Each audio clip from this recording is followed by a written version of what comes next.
బాబాలు ఏం చేస్తారు? భక్తులను ఆలోచించే శక్తినిస్తారు. అదే దొంగ బాబాలైతే తనపైన ఆధారపడేలాగా చేస్తారు. కష్టాల్లో ఉన్నప్పుడు దేవుడు కనిపిస్తాడో లేదో తెలియదు, కానీ దేవుడు పేరు చెప్పే దొంగ బాబాలు మాత్రం అడుగడుగునా కనిపిస్తూనే ఉంటారు. మూఢనమ్మకాల పేరు చెప్పి డబ్బులు తీసుకుంటే పర్వాలేదు, కానీ ఆడవాళ్ళ శీలాన్నే దోచుకుంటే ప్రమాదం. ఇప్పుడు నెట్టింట అలాంటి దొంగ బాబా పేరు మారుమోగుతోంది. అతను ఏం చేశాడో చూద్దాం.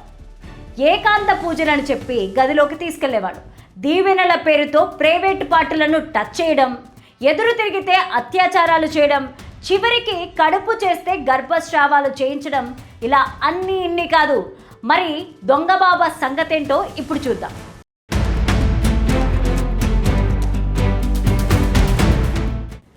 మహారాష్ట్రలోని నాసిక్. ఈ పేరు అందరూ వినే ఉంటారు. మన గోదావరి నది జన్మస్థలం అది. అంతేకాదు, షిరిడి వెళ్ళిన వాళ్ళందరూ నాసిక్ వెళ్ళి అక్కడ త్రయంబకేశ్వర్ జ్యోతిర్లింగాన్ని దర్శించుకుంటారు. ఇంతటి పరమ పవిత్రమైన పుణ్యస్థలంలో ఒక దొంగ బాబా వెలిశాడు. దైవభక్తి అధికంగా ఉండే ఈ ప్రాంతంలో దొంగ బాబాని కూడా ప్రజలు సులువుగా నమ్మేశారు. దీంతో ఆ దొంగ బాబా అతి కొద్ది కాలంలోనే నాసిక్ బాబాగా పేరు సంపాదించాడు. ఇంకా కెప్టెన్ బాబా, బోండు బాబా, ఇలా చాలా పేర్లున్నాయి. ఇక బోండు బాబా అంటే నకిలీ బాబా అని అర్థం. ఇన్ని పేర్లున్నాయి కదా, అసలు పేరు ఏంటనే కదా మీ డౌట్. అతని అసలు నామధేయం అశోక్ ఖరాత్. ప్రస్తుతం కటకటాలు లెక్కేస్తున్నాడు.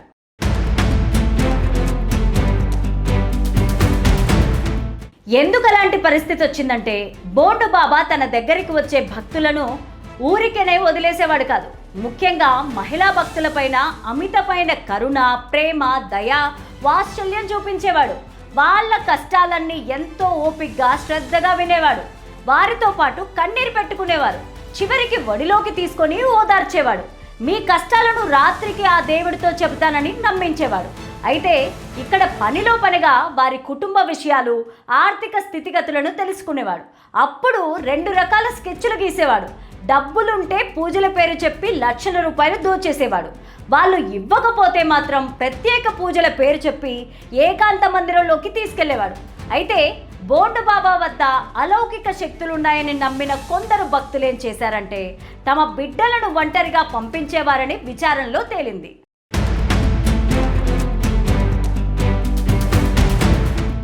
బోండు బాబా గదిలోకి వెళ్ళిన తర్వాత మంత్రాలు చదువుతూ అసభ్యంగా ప్రవర్తించేవాడని మహిళలు తెలిపారు. కళ్ళు మూసుకొని వారికి దీవెనలు ఇస్తున్నట్టు నటిస్తూ తమ చేతిని వారిపైన ప్రైవేటు పార్టీలపైన వేసేవాడట. ఆ తర్వాత వారిపైన లైంగిక దాడికి పాల్పడేవాడు. ఇష్టం లేదని వాళ్ళు ఎదిరిస్తే అత్యాచారం చేసేవారు. బయటకు చెప్తే ప్రాణానికే ప్రమాదమని అనేవాడు. తదుపరి వీడియోలు తీసేవాడు. తనకి అవసరమైనప్పుడు వారికి ఫోన్లు చేసి రప్పించుకునేవాడు. లేదా డబ్బులు డిమాండ్ చేసేవాడు. అది లేకపోతే ఇది అనేవాడు. ఏది చేయకపోతే వీడియో బయట పెడతానని బెదిరించేవాడు. చివరికి వీడెంత దుర్మార్గుడంటే ఒక గర్భిణిని పాడు చేశాడు. అంతటితో ఆగకుండా గర్భస్రావం చేయించుకోమని బలవంతం చేశాడు. విచారణ సాగే కొద్దీ హత్యలు కూడా చేసినట్టు నెట్టింట వార్తలు వస్తున్నాయి.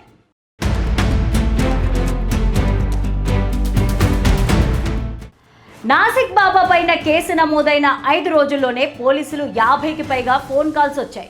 అవన్నీ అశోక్ ఖరాత్ చేసిన అత్యాచారాలు, దోపిడీకి సంబంధించినవే కావడంతో వాళ్ళు నిర్ఘాతపోయారు. మహిళలు మౌనం వీడనంత వరకు ఇలాంటి దుర్మార్గులు బరి తెగిస్తూనే ఉంటారు. ముందే ఎవరో ఒకరు తెగించి బయటకు వచ్చుంటే మరెంతో మంది మహిళల పరువు బజారున పడకుండా ఆగేవి. ముఖ్యంగా సమాజం ఏమనుకుంటుందో అనే భయం, భర్త వదిలేస్తాడేమోననే భయం, తన పిల్లలకు రేపు భవిష్యత్తు ఎలా ఉంటుందో అనే భయం, ఇక జీవితాంతం పెళ్లి కాదేమో అనే భయం, ఆఖరిగా తల్లిదండ్రుల పరువు పోతుందనే భయాలతో నలిగిపోయారు. వీటన్నింటినీ నాసిక్ బాబా తన రక్షణ కవచంలాగా మార్చుకున్నారు. ఇప్పుడు నిశ్శబ్దం బద్దలై నిప్పులా మండుతోంది.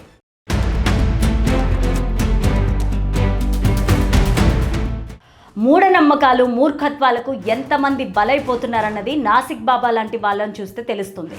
చిట్ట చివరికి పాపం పండింది. బోండా బాబా బండారం బయటపడింది. ఇంకా ఇలాంటి బాబాలు భారతదేశం నిండా అడుగడుగునా ఉన్నారు. అందుకనే మహిళలు ఒక్కసారి ఆలోచించండి. కనిపించని దేవుణ్ణి నమ్మండి, ప్రమాదం లేదు. కానీ దేవుడి పేరు చెప్పుకొని కనిపించే దొంగ బాబాలను మాత్రం అస్సలు నమ్మకండి. నిలువునా ముంచేస్తారు. కాదంటారా?